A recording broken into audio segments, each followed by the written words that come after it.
Ketla, and then indeed, you've quite correctly introduced the newly appointed Secretary General of. As you have heard, the newly appointed Secretary General. So we are going to listen to a bit of this and we are going to be reacting to it. But mainly congratulating Shivambu on his new position.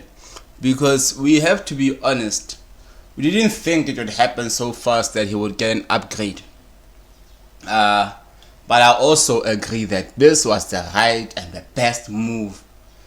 The most logical move made by none other than the former president of the nation and the current president of the MKP, Jacob Zuma.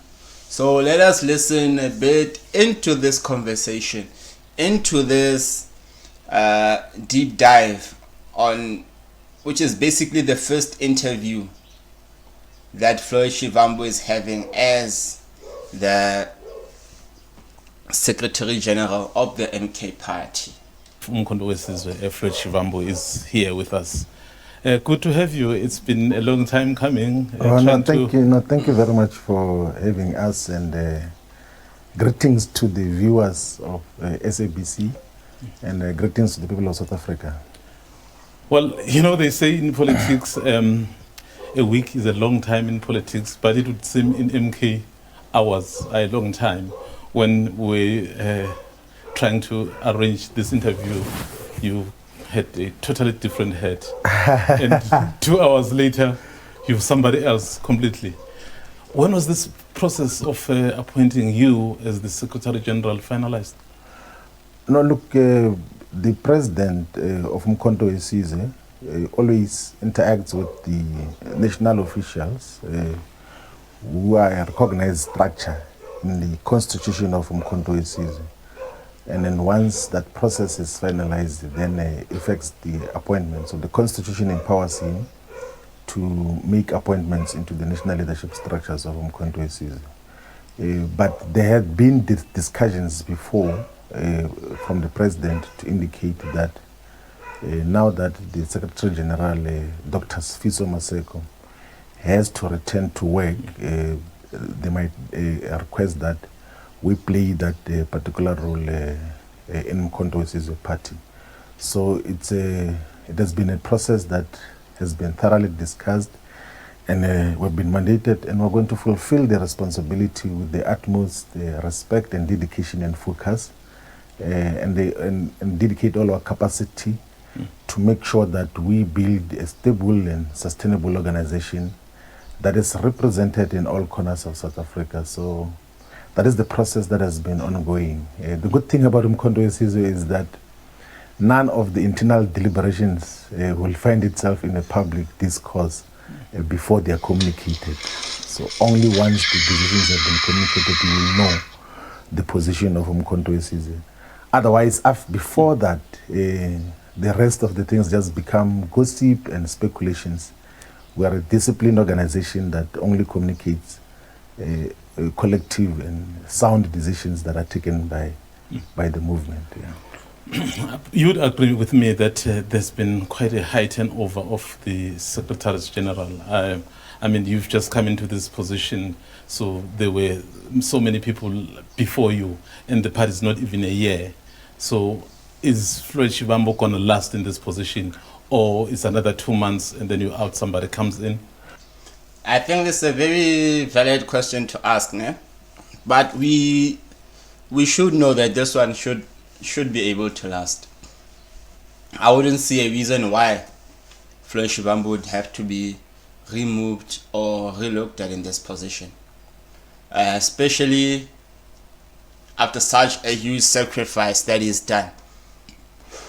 Because even the previous Secretary General who have left, and that Donald or McDonald Matabe, the bitter one who's busy fighting about the Mpofu thing. Doesn't even matter though if he's right or wrong on that whole Mpofu debacle of him being in the MK from the start, right? But the main is that Floyd Shivambu, the new Secretary General, It's going to be very interesting. But do you think he's gonna last? I think he is. I don't know what you guys think. You can share that on the comment section. No, look, I think there has to be context as to understanding that. So, one of the things which we have to say to the people of South Africa is that President Jacob Zuma knows what he's doing in terms of founding this organization. And at the founding stages, when certain things foundationally do not make sense, they have to be changed so that the foundation is not defected, the foundation is not corrupted in the manner that it is. So there have been changes of Secretary General positions 2 times. The other responsibility that was changed was due to the incumbent SG being a member of parliament. And Umkhonto sees it as a principle that you can't be a member of parliament and be a Secretary General. So when Sihle Ngubane was Secretary General, when he accepted the responsibility of being a member of parliament, he had to vacate the position. And now Dr. Maseko has other obligations as a government employee.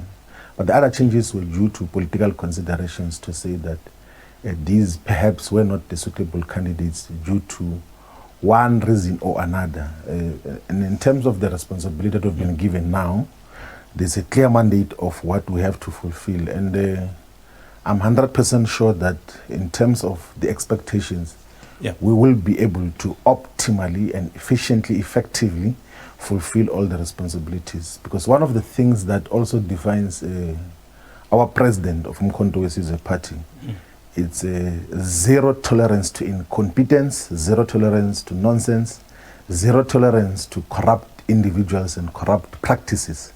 So whenever people do things that are not mandated and outside of the organization, he takes decision immediately. He doesn't work on these things that were closing ranks even when there's wrongdoing.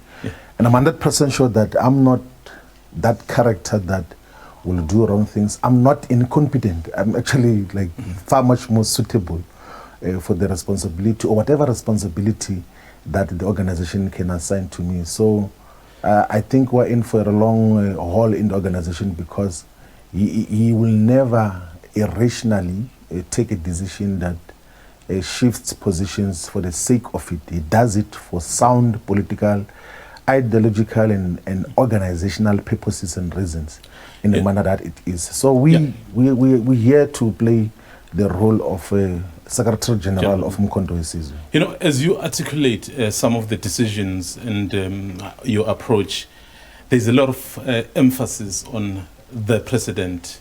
One wonders if Umkhonto Sizwe can exist without the main founder, which is the president of it, President Zuma. So this is how organizations are founded. They are founded by individuals. They don't just exist from the sky. They don't fall from the sky. They are founded by individuals who must... This guy doesn't just... They don't just fall from the sky. It's funny, yeah? But it has to be honest, doesn't fall from the sky. And obviously, political parties are mainly going to be mentioning, especially when the guy has formed it or is the first president, right? They're going to be always mentioning him a lot. And also in the context of him not being doing wrong things. He has been known to do it once where he was putting a guy in the corner there. Some many years ago. A journalist. A white journalist to be in fact, if you remember that story.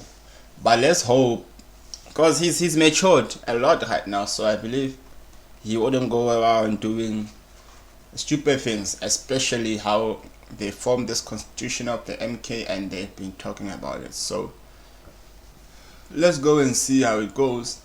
But it is only fair that he keeps mentioning President Zuma because the MK part is surrounded around him. And I believe it will and it should live longer than him. Give it the organizational and ideological direction. There's no doubt, it's actually beyond any doubt that President Zuma is the founder of Umkhonto Sizwe and it is still at its formative stages. He's going to play a central role as to what happens now in the intervening period. I played a role in the past of founding an organization. It was never having a conference in the first 12 months. It passed 12 months, it had conference after 18 months. And in the intervening period, the founders of the organization which I was part of were taking decisions as to what happens with that particular organization. Some organizations, by the way, found for more than 10 years. We've got organizations that are represented in parliament, who have been in municipalities. Some are even occupying government responsibilities, but have never been to elective conferences. Their founders are still giving it the direction that it deserves. So there's absolutely nothing wrong for President Zuma to give the ideological, political, and organizational guidance to Mkhonto Wesizwe. So these people who are saying, no, why elective conference, why appointment and everything else, that is how organizations are founded, and it's all rational. Anything else will be disastrous, will be suicidal, will be apocalyptic in the manner that it is. So we have, as an organization, a leader who is responsible. He knows what he's doing.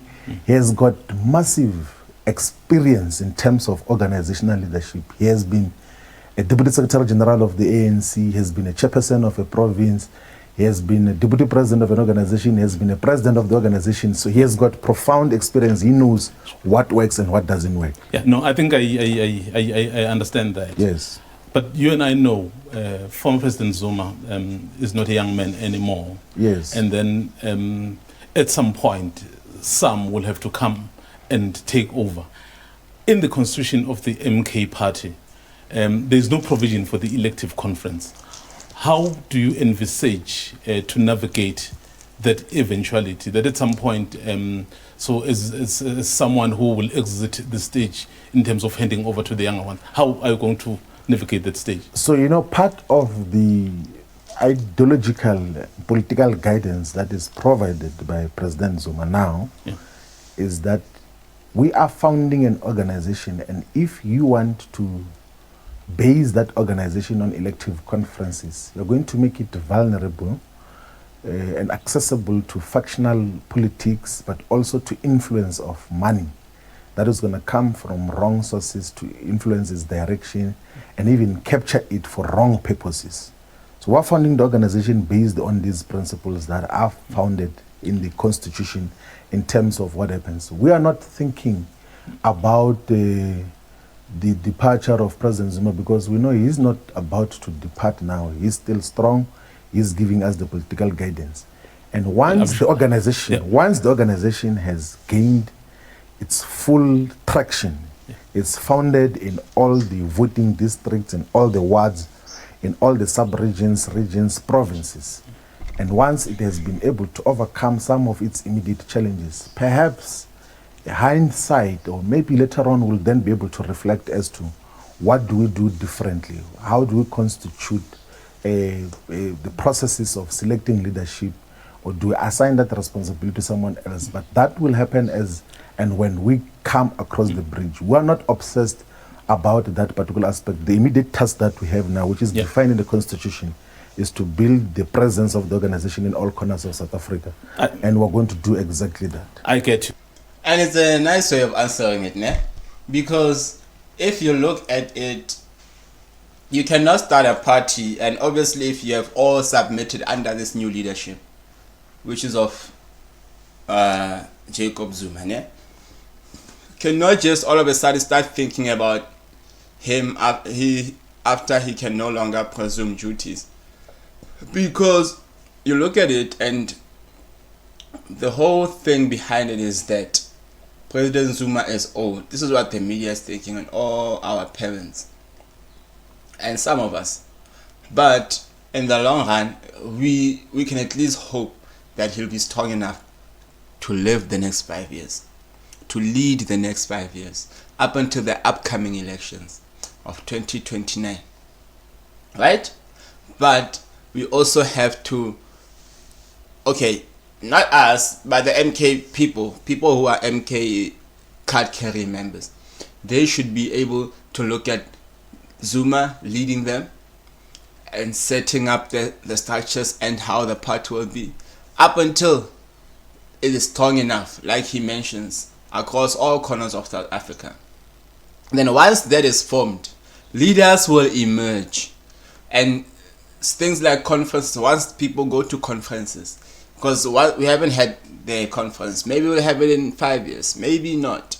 But once the first one happens, then this party will start to have its own structure beyond Jacob Zuma, because even if he's still re-elected, they will now know how they do things. They're still a young party, they're still developing. So it's a very wrong question to ask, especially this early. Very, very wrong. But it is being asked, and I like how he answers it. As much as I'm not into the EFF, but I like how he answers this question. Simple and honest. The media is so focused on Jacob Zuma not being able to be a leader anymore, whether by not living anymore or by having some other old age or medical reasons that might hinder him from leading. But then that is what the leadership of the MK will decide when they get to that bridge. That's for the future, from what you are saying. Yes. But as I'm saying, God forbid, nothing happens to President Zuma. Nothing will happen to President Zuma. But you and I, are not God. Yeah, no, yeah. Do you know? And we are. Okay, also, here's what I want to ask. Yes. What if tomorrow something happens? He is incapacitated in one way or the other. How do you then get to resolve the leadership issue? We don't work on those postulations. We are not even working on those postulations. What we know now is that the leadership collective which President Zuma has assembled thus far is a responsible leadership that knows what has to happen, if anything were to happen, and we don't even think about that, by the way. So we've got the responsible and capable leadership that knows that we carry a collective and individual mandates and obligations to build a united organization which is not just pursuing unity internally, but also seek to unite all the progressive forces. So there is absolutely no confusion, and I wouldn't think that we would write a constitution and a framework based on suspicions or superstitions that someone is going to disappear. We know what we're doing. President Zuma is leading us now, and all of us responsibly know what should happen if you said God forbid, and we say that as well, that and we know that there's nothing that is going to happen wrong to President Zuma. You know, sitting here listening to you wearing the green colors, and I mean, you and I have worked together. Well, together, not necessarily in the same organization. I've been in the media space, you've been in the political space. Yes. So I've been covering it for a long time. So I know how sometimes you viewed matters related to former President Zuma. In fact, I'm reminded of, I think, the 2011 Youth League conference, where I think for the first time you vocalized your view about former President Zuma. I think he was explaining the processes around Libya, and then you were so unhappy. And then that famous Ukhuluma Nambab, Utinibab. Oh, yes. Yes. So, and then sitting here, 13 years later, seeing Floyd Shivambu speaking so glowingly of former President Zuma. So what has changed? What is it that has convinced you? I think, if we want to let's historicize it properly. In my entire political life in the student movement, those who served with us knew that before he was even president of the ANC, in the South African Students' Congress, were part of the student activists that were openly supporting President Zuma. I know he addressed one of the congresses of SASCO in Fort Hare University in 2003, were those who were openly, to the extent that even the internal dynamics of SASCO were associated with those of us who were supporting President Zuma, say that we lost some of the conferences because those who were associated with President Mbeki at that time were dominant in terms of the whole faction. Guys, but we got to agree that Floyd Shivambu is a seasoned politician. The way he answers these questions, he doesn't bias, he doesn't go around biting his tongue. He can actually answer questions as tough as they may be, and he can articulate himself, and he can put reasoning and facts behind his point of views. Is one thing that people like about him. And if you go to the comment sections, people are like solid and sound decision ever. Viva Secretary Floyd Shivambu. Viva Mkhonto Wesizwe. Gwaza Mkhonto Gwaza. People saying they're going to be voting MK Party in the next election, 2026, 2029. Saying they've been waiting for him to be in this position. It's long overdue. People saying that one day Floyd Shivambu and the president of the EFF, Julius Malema, will one day meet as equals. Think about that. So I don't know. What do you guys think? I'm also very happy that he's in this position. He can answer these questions so well. Because now they're asking me some tough questions of what were you saying before about this president that you now submitting under. And now he's giving these reasons. Let's continue to listen, and we'll keep talking about it at the end. National dynamics and all of those issues. And then we got elected into the National Executive Committee of the ANC clique in 2008. And as part of those, we were associated with President Zuma as well. Majority of us, if not all of us, were elected into the National Executive Committee of the ANC clique in 2008, were in support of President Zuma. Actually, I remember that the first National Executive Committee of the 24th ANC Youth League, after the election, immediately we finished the National Executive Committee, went to support him in Maritzburg. I actually gave that recount when we went to support him currently again. And of course, during the tenure of our ANC Youth League, there began to be some political and ideological differences, sometimes which were subjective in terms of how they got to be interpreted, because in all honesty, there was never a time where President Zuma got to interact with the entire National Executive Committee of the ANC Youth League.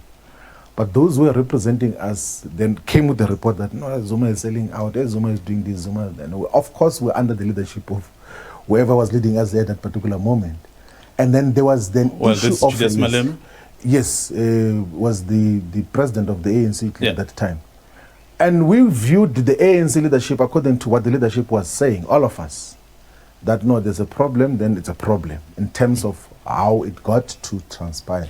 And then, of course, the issue that you're making a reference to, then there was the issue as to what becomes the approach to the Libya no-fly zone issue, and then there was that difference which got to happen. And with time, you know, I must have to say this much more emphatically, that you know, if you are a honest political leader, you can't be presented with facts and proper historicization of what happened in the past and still want to believe in what you believed in before.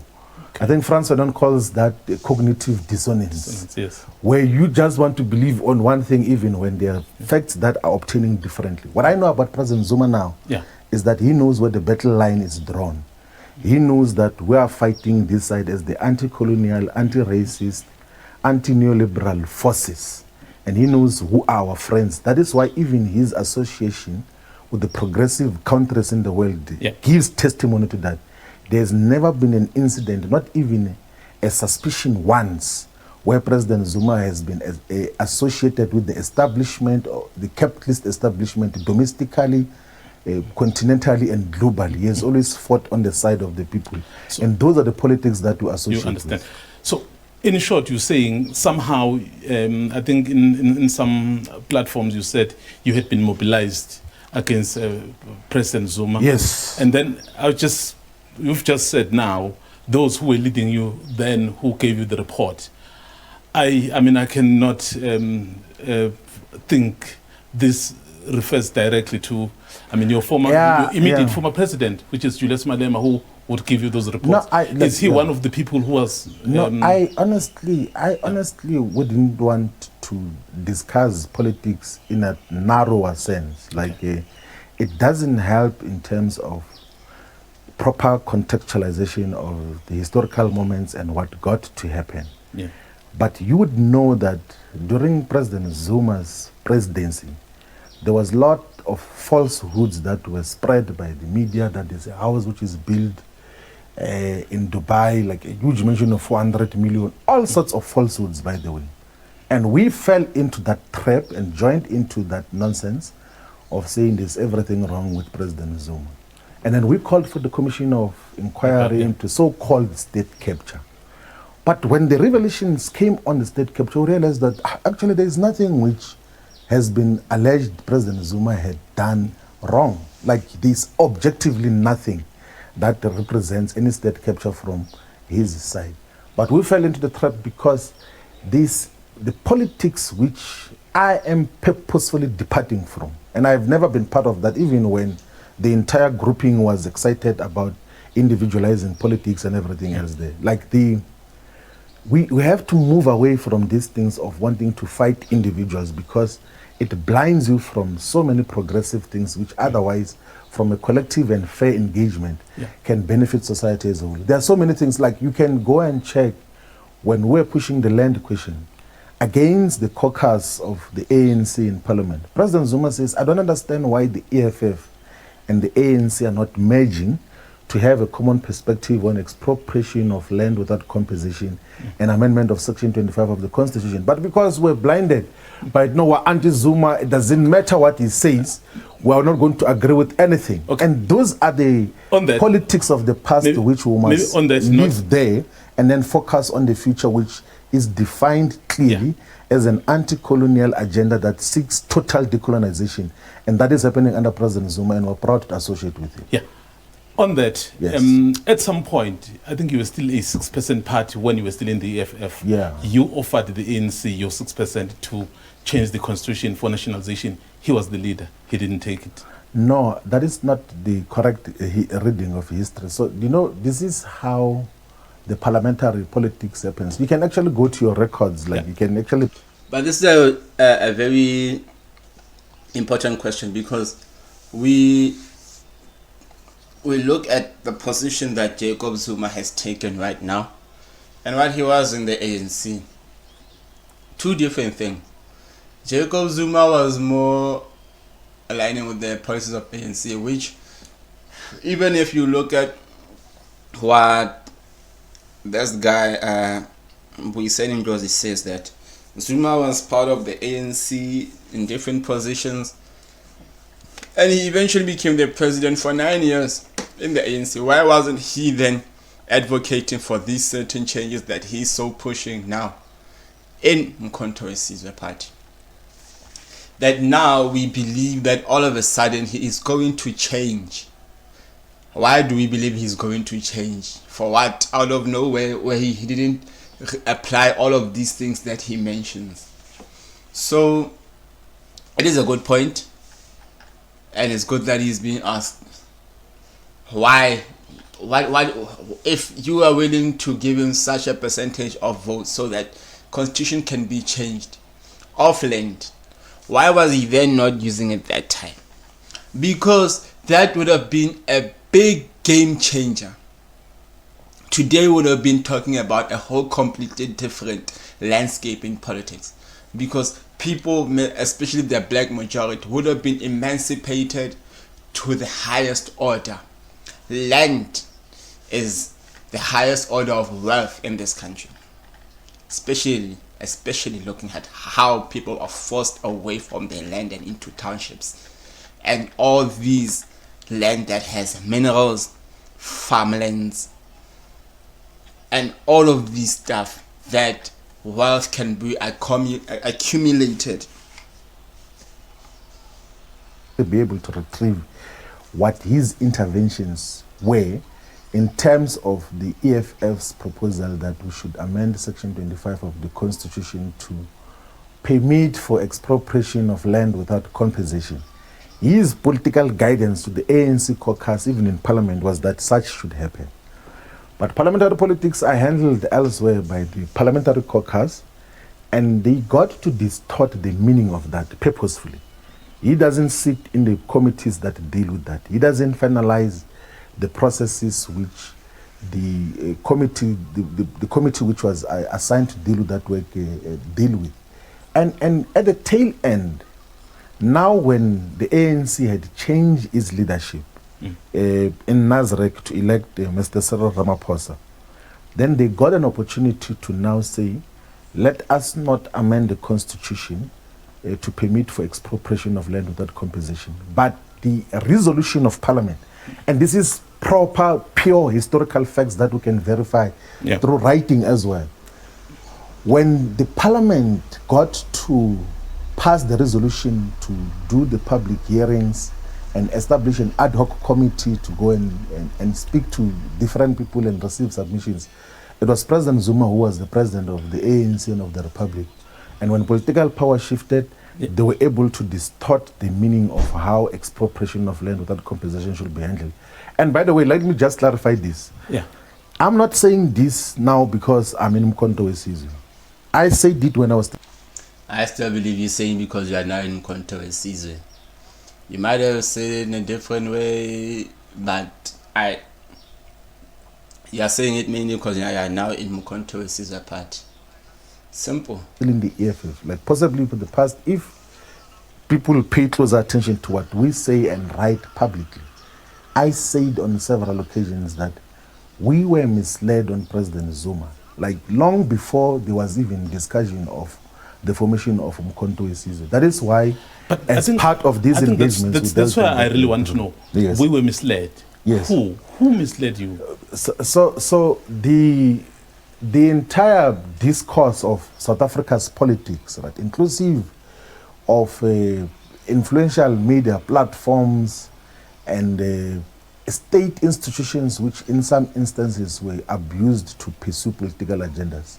It's not a secret that as public protector, Thuli Madonsela was in pursuit of a narrow political agenda. It also shows with what she got to do and who she got to associate with after her office as a public protector. At that time we thought she's a genuine person who is in pursuit of a genuine agenda, but she was in pursuit of a class agenda which sought to portray President Zuma as corrupt, to portray President Zuma as a person who is not living within the constitution, and she was doing so in protection of the white capitalist establishment.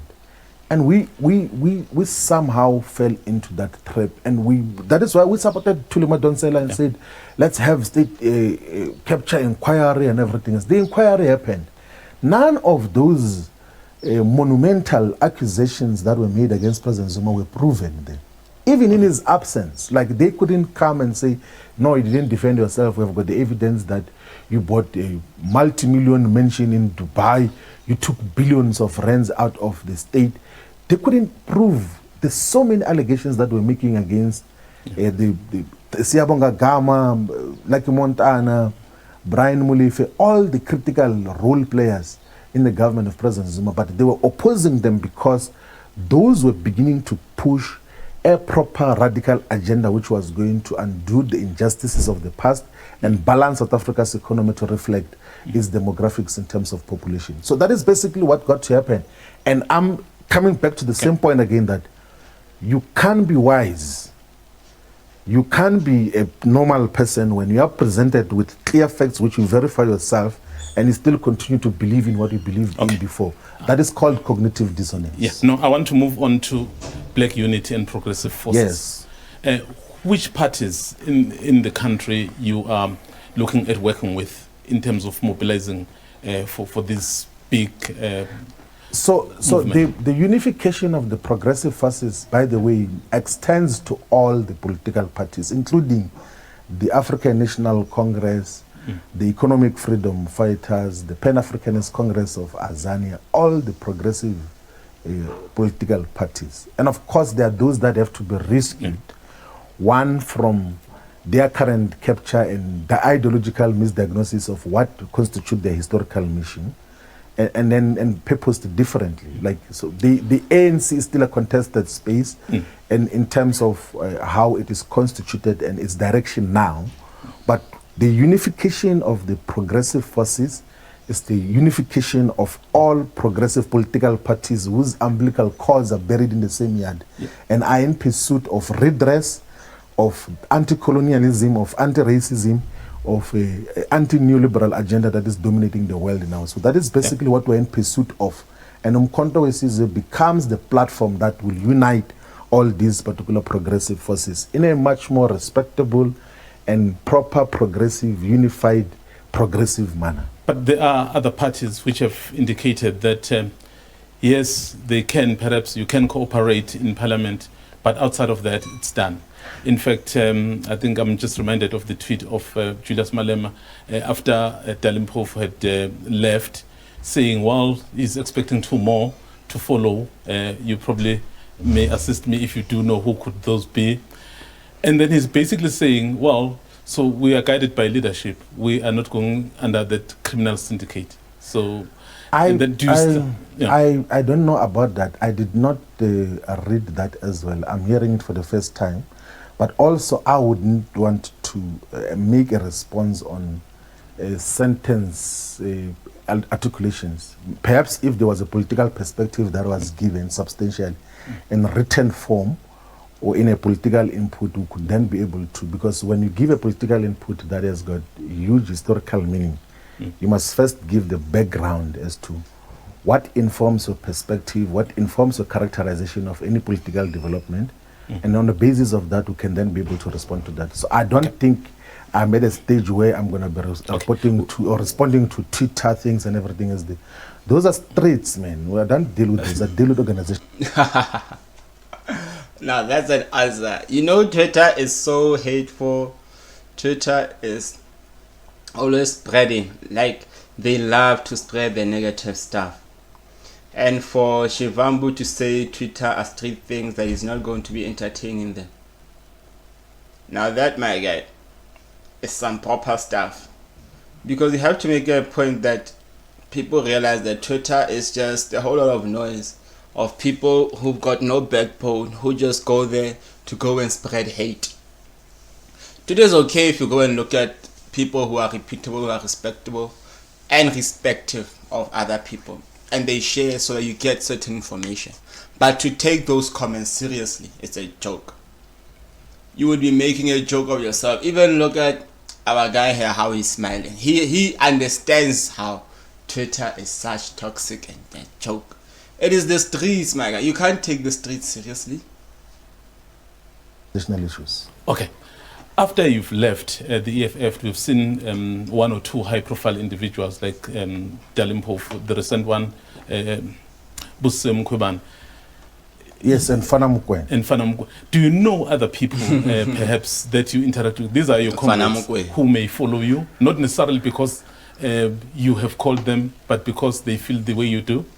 I do not know of any of the leaders of the EFF, of any other political parties, who are going to join Umkhonto weSizwe in the foreseeable future. But if they are there, we encourage them to do so, because Umkhonto weSizwe is a progressive platform. And we are not in the process and in the habit of going to recruit the incumbent leaders of any political organization. They come by themselves. So here in Umkhonto weSizwe, we say that Asibabizi bayazizela, they come by themselves. And these are adult comrades who have got proper political history and credentials. They know what they're doing. So to delegitimize and want to rubbish their political decisions out of political consciousness of joining Umkhonto weSizwe is just too low. So we must respect everyone's decision that if they think that their platforms to fight for the anti-colonial agenda, for total decolonization is Umkhonto weSizwe, they should do so. When we were younger, like when I was 30 years old when we started the EFF, because at that time we thought that the ANC is not a correct vehicle to fight for economic freedom in our lifetime, and went to found the economic freedom fighters.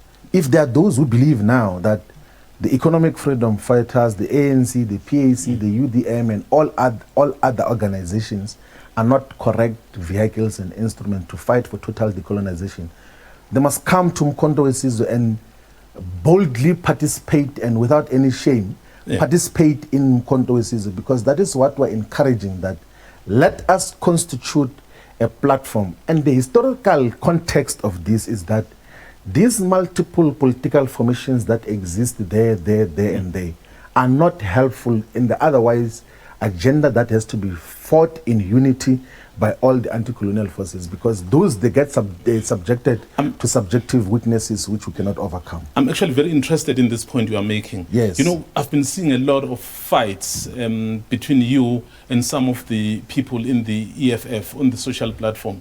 So how are you going to be able to work together with some of those people? I don't fight people on social media. Well, never, you actually on Snowtambo, No. Have you seen now these guys have been attacking him? But I also don't think he fights them. There is the people who go on some political attacks against Shivambu. They are on some mission, and the way he's so matured, I can see is he's hardly entertaining these guys. Unless you have a point where you can show me that he's entertaining such fights on X or whatever. The one guy is a Sihle, not the youth league leader. He was the one trying to attack Shivambu, ne? Attacking Shivambu, telling him that he had led them and made them fall into this revolution. Now he's abandoning them, and he's such a disappointment, and those kind of stuff.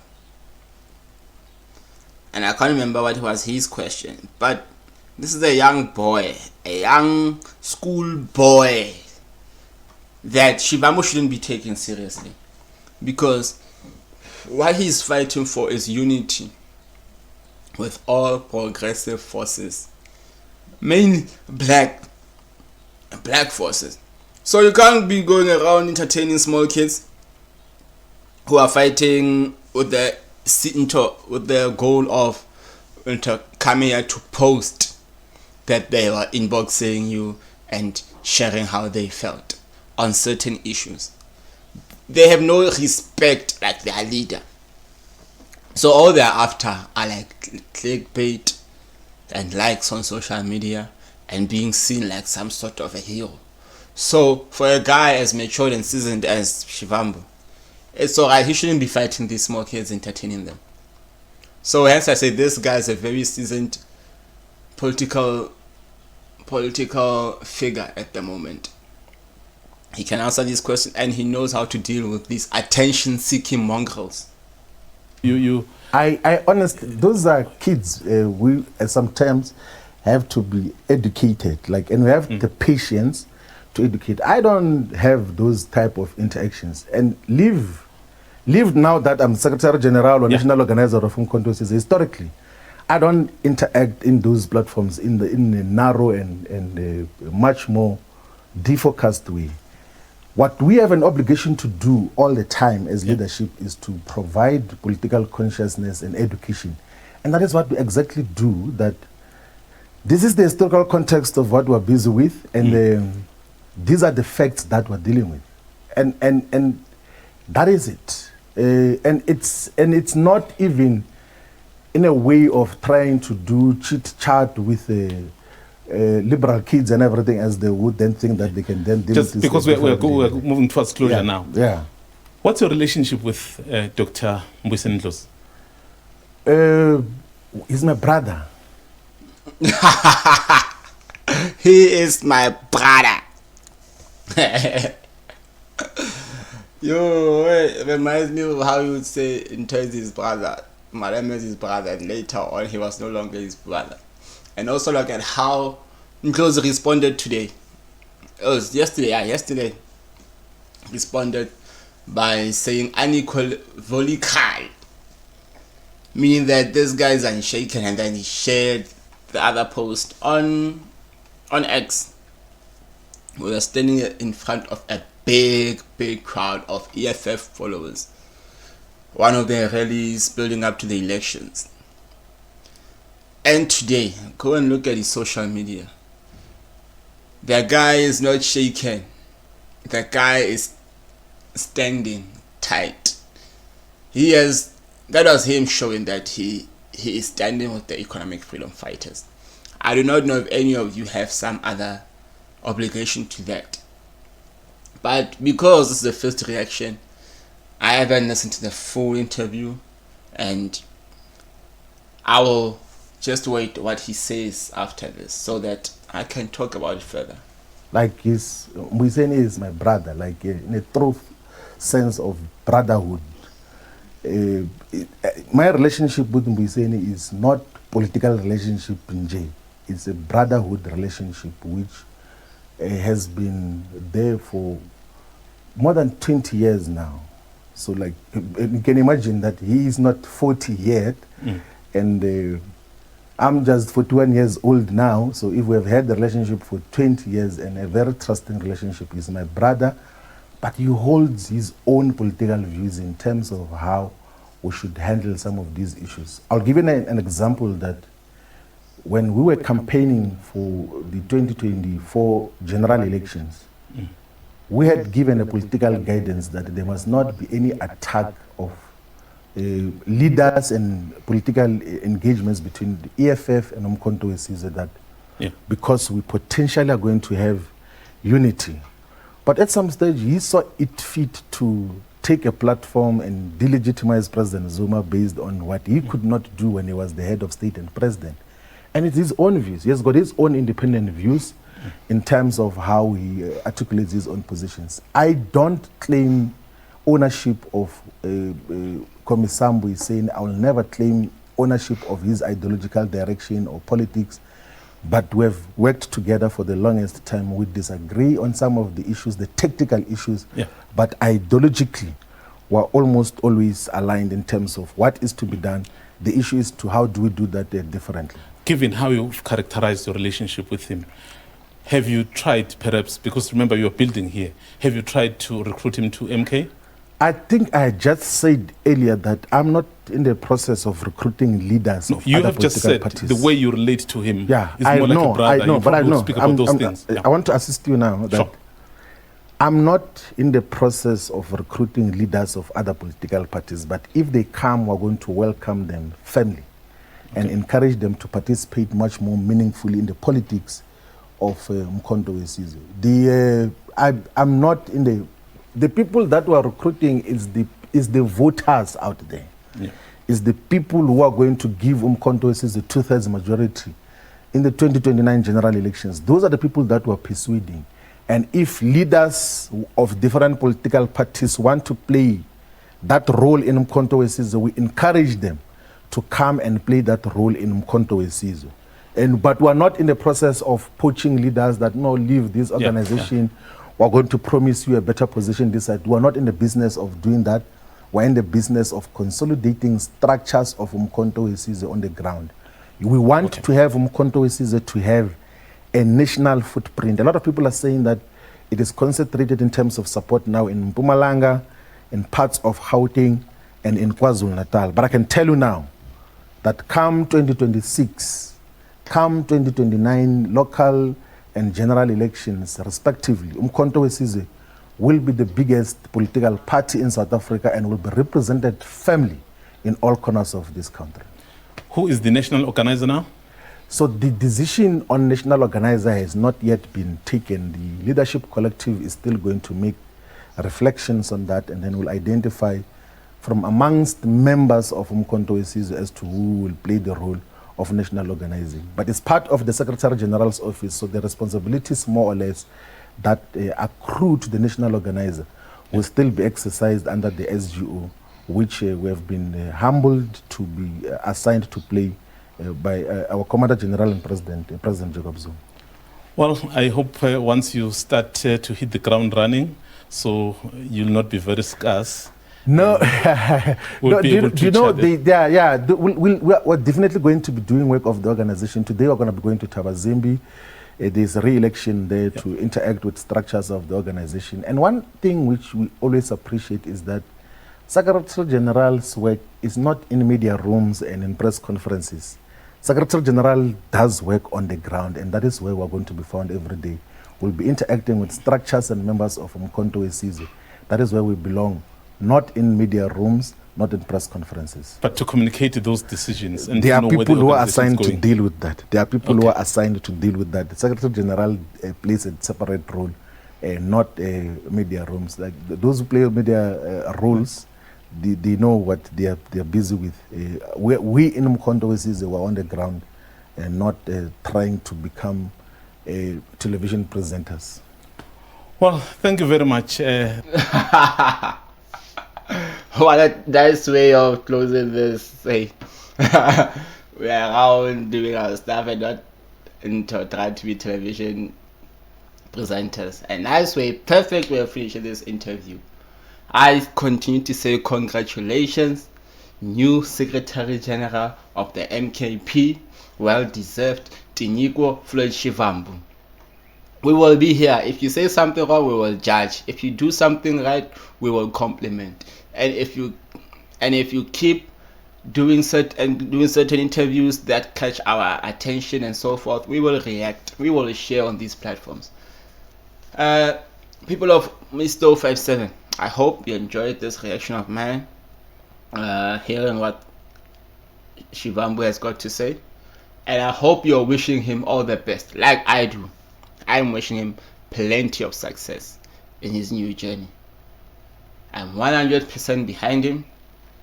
I do not doubt that he will be a good, sound, and quality SG in this organization. They needed someone like him. Not that guy, the previous guy. He was biasing, man. At some point, people were even doubting him. So Shivambu is perfect for this role, and what can we say? Hopeful that many more success are going to be coming for him in this organization, and I can only hope the only way for him right now is up, not down. Dango, please like, subscribe, share, and I hope you keep watching some more of my reactions, because I'm going to be bringing you a lot more and compilations. Thank you very much. Enjoy.